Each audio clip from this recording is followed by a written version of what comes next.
The Cleveland section was a section of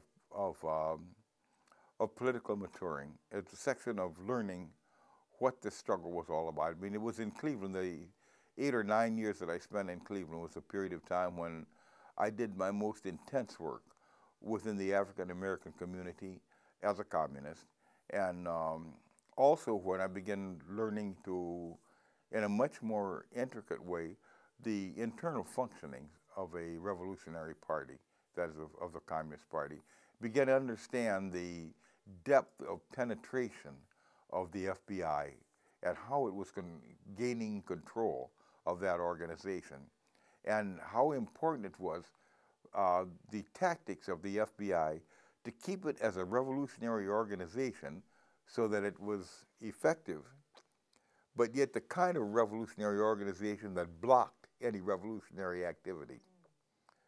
And so they were took me those 9 years to understand that. But at the end of those 9 years, I fully understood how the FBI worked within the Communist Party, and also understood, I think, the tremendous influence that they had within that organization. How the FBI wasn't just inside the party, but it had a network of agents within the party.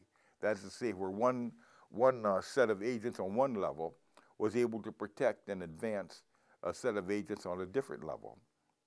And this was perhaps best understood, for me it was best understood in the case of James Cummings, who was a very, very important FBI informant. He was a black guy and a auto worker from Toledo. And he was used by the FBI. I mean, first of all, he was paid by the FBI, but he was used as the FBI. Being a black worker, the FBI could advance him within the party. I mean, he was a know-nothing, right? He didn't know anything. But he was able to secure positions of authority within the Communist Party because he was protected and guided by the FBI agents who were white. So the white FBI agents couldn't do certain things, but they were in a position to create the conditions for black informers to do that job for them.